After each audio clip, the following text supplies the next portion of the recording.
Hi friends, welcome to நல்லதொரு வீணை channel. இந்த வீடியோ புதன்கிழமை காலையிலேருந்து எடுக்க ஆரம்பித்தேன். இது என்னோடய டே இன் மை லைஃப் வீடியோ தான். ஒரு ஃபுல் டே விலாக் உங்கள் கூட இந்த வீடியோவில் ஷேர் பண்ணிக்க போகிறேன். காலையில் எழுந்திரிச்சு நானும் பாப்பாவும் குளித்ததுக்கு அப்புறமா அம்மா ஹார்லிக்ஸும் பிஸ்கட்டும் கொண்டு வந்தாங்க. அதை நானும் பாப்பாவும் குடித்ததுக்கு அப்புறமா பாப்பாவுக்கு மேக்கப்லாம் போட்டு ட்ரெஸ் எல்லாம் மாட்டி விட்டுட்டு அவள் ஒரு பக்கம் விளையாடிட்டு இருந்தா. நேற்று ஈவினிங் போல் துணியெல்லாம் வாஷ் பண்ணி காய போட்டிருந்தேன். ஆனால் இப்போ 2-3 நாளாக பார்த்தீங்கன்னா வெயிலே அடிக்கலை. ஒரு மாதிரி மந்தமாக இருக்குது. அப்பப்போ லைட்டாக தூறல் வேறு விழுந்துடுது. ஸோ நைட்டு அலசி காய போட்டிருக்கும்போது லைட்டாக தூறல் விழுந்துருச்சு. எடுத்துகிட்டு வந்து ரூம்குள்ளேயே சேரில் அங்கங்கே அவளோட துணியெல்லாம் போட்டு காய வச்சுருந்தேன். அதுவுமே நல்லா காஞ்சிருச்சு.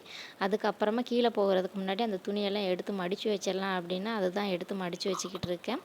இன்றைக்கி பார்த்தீங்கன்னா துணி அலசதுக்கும் ஆள் வந்திருந்தாங்க. அவங்க அலசிட்டு இருந்தாங்க. அதனால் நாங்கள் கீழே போகவே இல்லை. பாப்பாவுக்கு அம்மாவே ஒரு ஆப்பம் சுட்டு கொண்டு வந்தாங்க. மேலே வச்சு அவளும் சாப்பிட்டுட்டா. ரொம்ப நேரம் கழித்து தான் நாங்கள் கீழே இறங்கினோம். அதுக்கப்புறமா பாப்பா அம்மா கூட வெளியே போய் விளையாடிட்டு இருந்தா. வீட்டுக்காரனும் சாப்பிடாம இருந்தாங்க, நானும் சாப்பிடல. வீட்டில் எல்லாருமே சாப்பிட்டாச்சு. அன்றைக்கி முந்தின நாள் ஆப்பத்துக்காக மாவு அரைச்சி வச்சுருந்தேன். அதனால் அன்றைக்கி ஆப்பம் தான் சுட்டு சாப்பிட்டோம். அம்மாவே தேங்காய் சட்னி வச்சுட்டு தேங்காய் பாலுமே எடுத்து வச்சுருந்தாங்க. அவருக்கு 2 சுட்டு கொடுத்துட்டு நானுமே 2 சுட்டு சாப்பிட்டுட்டேன். என்ன குழம்பு வைக்கலாம் அப்படின்னு பிளான் பண்ணலை. அதனால் அரிசி மட்டும் கழுவி உலைய வச்சுட்டு இங்கிட்டு வந்து உக்காந்துட்டு இருந்தேன். இன்றைக்கி புதன்கிழமை அப்படின்றதுனால காய் வண்டி வந்திருந்தது. அம்மா காய்கறி எல்லாமே வாங்கிட்டு வந்திருந்தாங்க. என்ன குழம்பு வைக்கலாம் அப்படின்னு இன்னும் யோசனையாக தான் இருந்தது. ஆனால் கூட்டு மட்டும் பீக்கங்காய் பொரியல் மாதிரி பண்ணிடலாம் அப்படின்னு அது மட்டும் பிளான் பண்ணியாச்சு. சரி யோசிச்சுக்கிட்டே வாங்கிட்டு வந்த காய்கறி எல்லாம் எடுத்து வச்சிடலாம் அப்படின்னு ஒன்று ஒன்றா எடுத்து வைக்க ஆரம்பிச்சிட்டேன். என் பொண்ணு அதுக்குள்ளே அந்த காயும் இந்த காயும் எடுத்து அங்கிட்டும் இங்கிட்டும் வீடு ஃபுல்லாக சிதறிட்டு இருந்தா. ஒரு பக்கம் அவங்க துணி அலசிக்கிட்டே தான் இருந்தாங்க.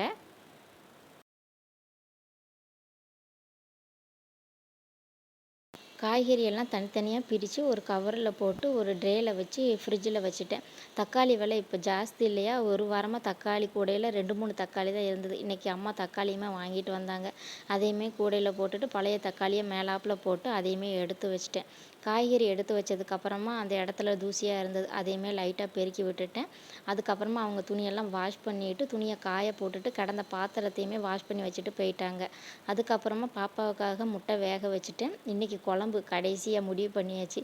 முருங்கைக்காய், நெத்திலி கருவாடெல்லாம் சேர்த்து மருந்து குழம்பு மாதிரி செய்யலாம் அப்படின்னு தான் பிளான். அதுக்காக இன்றைக்கி வாங்கிட்டு வந்த ஃப்ரெஷ்ஷான முருங்கைக்காய் ஒன்று எடுத்துகிட்டு அதையுமே குட்டி குட்டியாக கட் பண்ணி நல்லா வாஷ் பண்ணி எடுத்துகிட்டு அதே தண்ணியில் கொஞ்சமாக வாசனைக்காக மட்டும் நான் நெத்திலி கருவாடு சேர்த்துக்கிட்டேன்.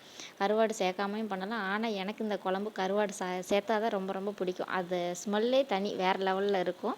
ஸோ கருவாடு ஊறட்டும் அப்படின்ட்டு அதை தண்ணியில் போட்டு ஊற வச்சுட்டேன். இங்கிட்டு மருந்து குழம்புக்கு அரைச்சிடலாம் அப்படின்ட்டு ஜாரில் கடுகு, ஜீரகம், மிளகு, அப்புறமா 1/2 ஸ்பூன் ஓமம், 10 போல் பெரிய பல் பூண்டு, காரத்துக்கேற்ப வரமிளகாய், கொஞ்சமாக மஞ்சள் தூள், டேஸ்ட்டுக்கு தக்கன உப்பு, 2 ஸ்பூன் அளவுக்கு துருவின தேங்காய், இது எல்லாத்தையும் சேர்த்து கொரகொரப்பாக அரைச்சிட்டு ஒரு சின்ன துண்டு புளியை லைட்டாக வாஷ் பண்ணிவிட்டு அதையும் சேர்த்து கூடவே கொஞ்சமாக தண்ணி சேர்த்து நல்லா பேஸ்ட்டாக மையாக அரைச்சி எடுத்துடணும். நிறைய ஜாமான்லாம் போட்டு மருந்து குழம்பு செய்வாங்க. ஆனால் பேசிக்காக இந்த பொருள் போட்டு தான் செய்வாங்க. நான் மேக்ஸிமம் இந்த மாதிரி தான் செய்வேன். இதான் எனக்கு செய்யவும் தெரியும். டேஸ்ட்டு சூப்பராக இருக்கும். இப்போ குழம்பு தாளித்து விட்றதுக்கு கடாயில் நல்லெண்ணெய் சேர்த்துருக்கேன். எண்ணெய் லைட்டாக சூடானதுக்கப்புறமா நம்ம கட் பண்ணி வச்சுருக்கிற முருங்கைக்காவை சேர்த்து நல்லா வதக்கி விட்டுறலாம். அது லோ ஃப்ளேம்லேயே வச்சு வதக்கிக்கிட்டே சைடில் நான் கருவாடுமே க்ளீன் பண்ண வந்துட்டேன். நம்ம சேனலில் எப்படி ஈஸியாக நெத்திலி கருவாடு க்ளீன் பண்ணலாம் அப்படின்னு வீடியோ அப்லோட் பண்ணியிருக்கேன். அதோட லிங்க் வேணால் கீழே கொடுக்குறேன். வேணும்னா செக் பண்ணி பார்த்துக்கோங்க. யூஸ்ஃபுல்லாக இருக்கும் அப்படின்னு நினைக்கிறேன். கருவாடை க்ளீன் பண்ணிக்கிட்டே சைடில் முருங்கைக்காவையும் மிக்ஸ் பண்ணி விட்டுக்கிட்டே இருந்தேன். அது லைட்டாக வெந்து வரட்டும் அப்படின்ட்டு. இந்த குழம்பு வந்து குழந்த பெற்றவங்களுக்கு அதிகமாக கொடுப்பாங்க. நல்லா பால் சுரக்கும் அப்படின்ட்டு. நீங்கள் அது கூட முருங்கைக்காலாம் சேர்த்து கொடுத்தீங்க அப்படின்னா அவங்களோட எலும்புமே நல்லா வலுவாக இருக்கும். அது மட்டும் இல்லாமல் சளி பிடிச்சவங்க, உடம்பு வலி இருக்கிறவங்களுமே இந்த குழம்பு அடிக்கடி சாப்பிட்டுக்கலாம். இப்போ முருங்கைக்காய் ஓரளவு வெந்து வந்துருச்சு. அதில் நம்ம அரைச்சி வச்சுருக்கிற பேஸ்ட்டு எக்ஸ்ட்ரா கொஞ்சம் தண்ணி சேர்த்து நல்லா கலந்து விட்டுறலாம். இது நல்லா கொதித்து நம்ம பச்சையாக சேர்த்துருக்கிற பொருட்களோட பச்சை வாசனை எல்லாம் போய் இன்னுமே நல்லா கெட்டியாகி வரும். அது வரையிலையும் நல்லா கொதிக்க விட்டுருங்க. ஒரு கொதி நல்லா வந்ததுக்கு அப்புறமா நம்ம க்ளீன் பண்ணி வச்சுருக்கிற கருவாடை சேர்த்து நல்லா மிக்ஸ் பண்ணி விட்டுருங்க. ஒரு 2-3 நிமிஷத்துக்கு ஹை ஃப்ளேம்லேயே வச்சு நல்லா கொதிக்க விட்டுருங்க. காயுமே நல்லா வெந்து கருவாடுமே நல்லா வெந்து அந்த குழம்புல அந்த எசன்ஸ் எல்லாம் இறங்கி சூப்பராக இருக்கும். வீடே அப்படி கமகமன்னு மணக்கும். அதுக்கு இடையில பீக்கங்காய் க்ளீன் பண்ணி எடுத்துடலாம் அப்படின்னு அதையுமே வாஷ் பண்ணி கட் பண்ணி எடுத்து வச்சுருக்கேன். இப்போ டேஸ்ட்டு பார்த்தேன். நான் அந்த பச்சை வாசனை எல்லாம் போயிடுச்சு. எக்ஸ்ட்ரா கொஞ்சம் உப்பு மட்டும் தேவைப்பட்டதுனால உப்பு மட்டும் சேர்த்து நல்லா மிக்ஸ் பண்ணிவிட்டு அடுப்பை சிம்மில் வச்சுட்டேன். எண்ணெய் பிரிஞ்சு வரட்டும் அப்படின்ட்டு. சைட்லேயே பீக்கங்காவை தோல் சீவி பீக்கங்காய் கூட்டுக்காக ரெடி பண்ணிடலாம். பொரியலுக்காக ரெடி பண்ணிடலாம் அப்படின்னு தோல் சீவிக்கிட்டு இருக்கேன். இந்த மருந்து குழம்பு பார்த்திங்கன்னா நல்லாவே காரமாக இருக்கும். அதனால் நீங்கள் நல்லெண்ணெய் வந்து கொஞ்சம் அதிகமாக சேர்த்துக்கோங்க. சாப்பாட்டில் சாப்பிடும்போது கொஞ்சமாக நெய் ஊற்றி கூட சாப்பிடுங்க, இன்னுமே நல்லா டேஸ்ட்டாக இருக்கும். நெத்திலி கருவாடு தான் போடணும் அப்படின்னு இல்லை, எந்த கருவாடுனாலும் சேர்த்துக்கலாம். நீங்கள் மீன் கூட சேர்த்துக்கலாம், ரொம்பவே நல்லாயிருக்கும். பீக்கங்காவெல்லாம் தோல் சீவி எடுத்துட்டேன். இந்த தோலை வச்சு தோல் சட்னி மாதிரி பண்ணலாம் அப்படின்னு அதையுமே தனியாக எடுத்து வச்சுருக்கேன். பீக்கங்காவும் இந்த மாதிரி குட்டி குட்டியாக கட் பண்ணி வச்சுருக்கேன். குழம்புமே இந்த சைடு பார்த்திங்கன்னா எண்ணெய் பிரிஞ்சு சூப்பராக ரெடி ஆயிடுச்சு. நல்லா மிக்ஸ் பண்ணிவிட்டு ஒரு மூடியை போட்டு மூடி ஓரமாக வச்சிட வேண்டியதான். ஊற்றி சாப்பிடும்போது இன்னுமே நல்லா எண்ணெய் பிரிஞ்சு வாசனையாக சூப்பராக இருக்கும். இந்த குழம்பு ட்ரை பண்ணி பாருங்கள் கட்டாயமாக. அடுத்ததாக பீக்கங்காய் பொரியல் பண்ணிடலாம் அப்படின்னு கடாயில் கொஞ்சமாக எண்ணெய் சேர்த்துருக்கேன். எண்ணெய் சூடானதுக்கப்புறமா கடுகு, உளுந்தம்பருப்பு, ஜீரகம், நான் ஜீரகம் சேர்க்க மறந்துட்டேன், அதெல்லாம் சேர்த்து நல்லா பொரிஞ்சதுக்கப்புறமா 1 ஸ்பூன் அளவுக்கு கடலைப்பருப்பு அதையுமே சேர்த்து நல்லா பொரிய விட்டுறணும். பருப்பு கரிஞ்சிடக்கூடாது. அதுக்கப்புறமா ஒரு பாதி வெங்காயத்தை குட்டி குட்டியாக கட் பண்ணி வச்சுருக்கேன், அதை சேர்த்துட்டு காரத்துக்கு ஏற்ப பச்சை மிளகாய், கொஞ்சமாக கருவேப்பிலை இலையை சேர்த்து நல்லா வதக்கி விட்டுறலாம்.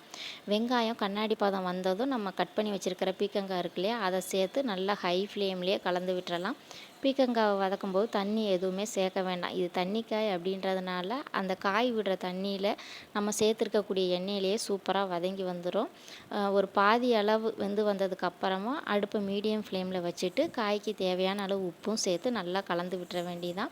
அந்த பாதி வேக்காடு அதுக்கப்புறமா நீங்கள் சிம்லேயே வச்சு கூட வேக வச்சிடலாம், சூப்பராக வெந்து வந்துடும்.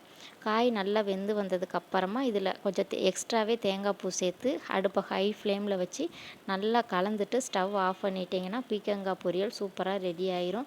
இது காரசாரமாக சாப்பிட்ற காரக்குழம்புக்கெல்லாம் சூப்பராக இருக்கும், ட்ரை பண்ணி பாருங்கள். ஆல்மோஸ்ட் பார்த்தீங்கன்னா சமையல் எல்லாமே முடிஞ்சது. பீக்கங்காய் தோல் வந்து சீவி வச்சுருந்தோம் இல்லையா, அதையுமே வதக்கி வச்சுட்டு போயிடலாம். நைட்டு வந்து சட்னி மட்டும் அரைச்சிட்டு சூப்பராக இட்லி ஊற்றி சாப்பிட்றலாம் அப்படின்ட்டு கடாயில் கொஞ்சமாக நல்லெண்ணெய் சேர்த்துட்டு 1 ஸ்பூன் அளவுக்கு உளுந்தம்பருப்பு, கடலைப்பருப்பு அது மட்டும் சேர்த்து நல்லா பொன்னிறம் ஆகிற வரைக்கும் வறுத்துட்டு பூண்டு, இஞ்சி, காரத்துக்கு ஏற்ப வரமிளகாய், தக்காளி, கொத்தமல்லி, கருவேப்பிலை, அப்புறமா வெங்காயம் இது எல்லாத்தையுமே சேர்த்து லைட்டாக வதக்கி விட்டுட்டு கொஞ்சமாக தேங்காய் அதுவுமே சில்லாக கட் பண்ணி வச்சுருக்கேன், அதையுமே சேர்த்து நல்லா வதக்கி விட்டுட்டு நம்ம துருவி வச்சுருக்கோம் இல்லையா பீக்கங்காய் தோல், அதையுமே இந்த கடாயில் சேர்த்து நல்லா வதக்கி விட்டுறலாம். கொஞ்சம் பெருசாக இருக்கிறதுனால நான் இடையில சிசர் வச்சு அந்த தோலெல்லாம் கட் பண்ணி விட்டுக்கிட்டேன், கொஞ்சம் வதக்கிறதுக்கு ஈஸியாக இருக்குமே அப்படின்னு சொல்லிட்டு. இதை வதக்கிக்கிட்டே சைட்லேயே அந்த கவுண்டர் டாப்பும் அங்கங்கே இருக்கிற திங்ஸ் எல்லாம் எடுத்து லைட்டாக க்ளீன் பண்ணி வச்சுட்டேன்.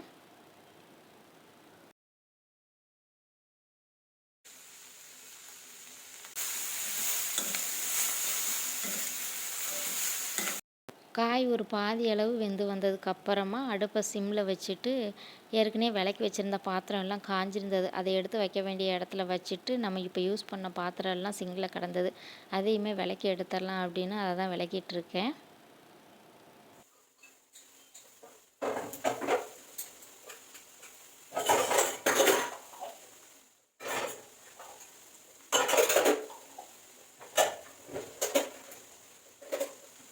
எல்லா பாத்திரத்தையும் விளக்கி முடிச்சாச்சு. இந்த சைடு பார்த்தீங்கன்னா தோலுமே சூப்பராக வதங்கி வந்துடுச்சு.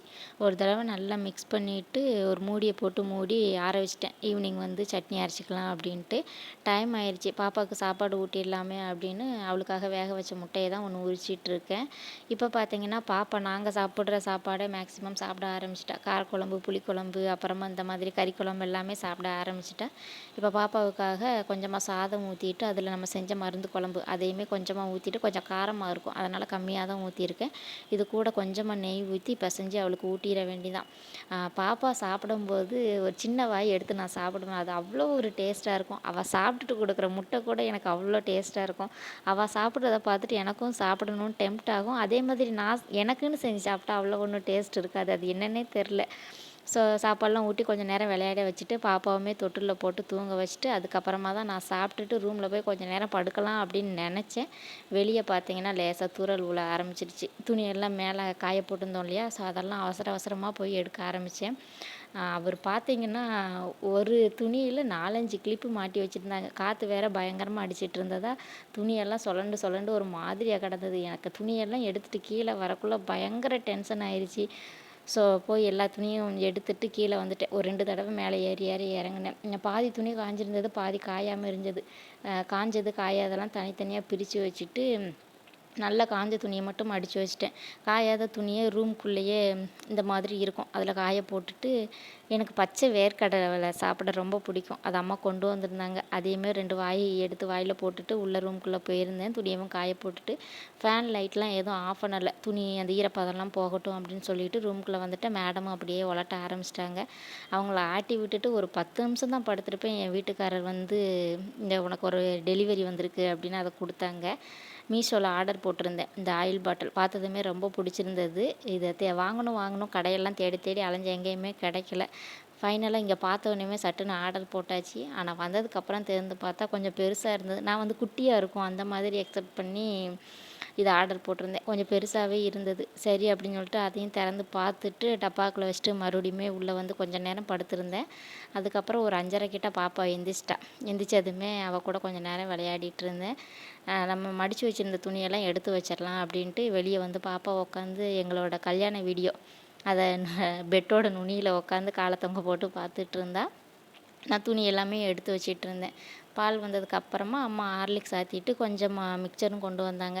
அதை சாப்பிட்டுட்டு நானும் கொஞ்சம் நேரம் அந்த கல்யாண வீடியோலாம் பார்த்துட்டு இருந்தேன். அதுக்கப்புறமா பாப்பா பெட்டில் உட்காந்து அவங்களோட டாய்ஸ் வச்சு விளையாடிட்டு இருந்தாங்க. நான் வீட்டையுமே க்ளீன் பண்ணிடலாம் அப்படின்னு கொஞ்சம் கொஞ்சமாக பெருக்க ஆரம்பிச்சிட்டேன்.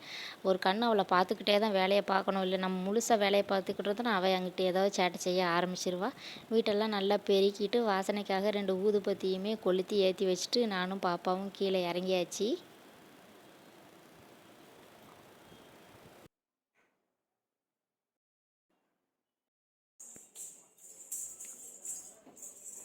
கீழே வந்ததுமே பாப்பா அவங்க பாட்டிக்கிட்ட போயிட்டாங்க. நேற்று ஊர்லேருந்து பாட்டி வந்திருந்தாங்க.